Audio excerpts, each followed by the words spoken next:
सुख दुःखे समे कृत्वा लाभालाभौ जयाजयौ ततो युद्धाय युज्यस्व नैवं पापम मवाप्स्यसि।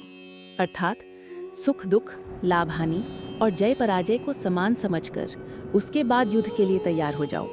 इस प्रकार कर्म करने से तुम्हें कोई पाप नहीं लगेगा।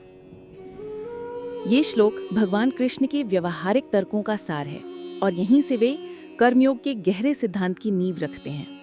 ये अर्जुन के पाप के भय का सीधा और अंतिम समाधान है। कर्म करने का सही दृष्टिकोण। अब कृष्ण ये नहीं कह रहे कि क्या करना है, बल्कि ये बता रहे हैं कि कैसे करना है। कर्म यानी युद्ध करने से पहले मन की एक विशेष स्थिति तैयार करनी है। वो स्थिति है समभाव। सुख दुख, लाभ हानि, जय पराजय, ये तीन जोड़े किसी भी कर्म के सभी संभावित परिणामों को दर्शाते हैं। कृष्ण कहते हैं कि इन सभी द्वंद्वों को एक समान मानो। दूसरा, पाप का समाधान।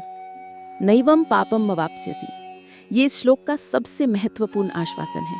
अर्जुन का मूल प्रश्न यही था कि युद्ध करने से पाप लगेगा। कृष्ण कहते हैं कि यदि तुम इस समभाव की स्थिति में रहकर परिणाम की चिंता किए बिना केवल कर्तव्य के लिए कर्म करोगे तो तुम्हें पाप नहीं लगेगा।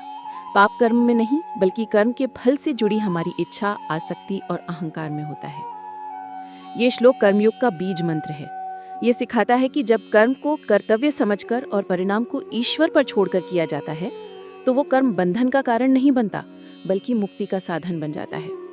कृष्ण ने अर्जुन को कर्तव्य पालन का एक ऐसा सूत्र दिया है जिसमें असफलता का कोई भय नहीं है और सफलता का कोई अहंकार नहीं है।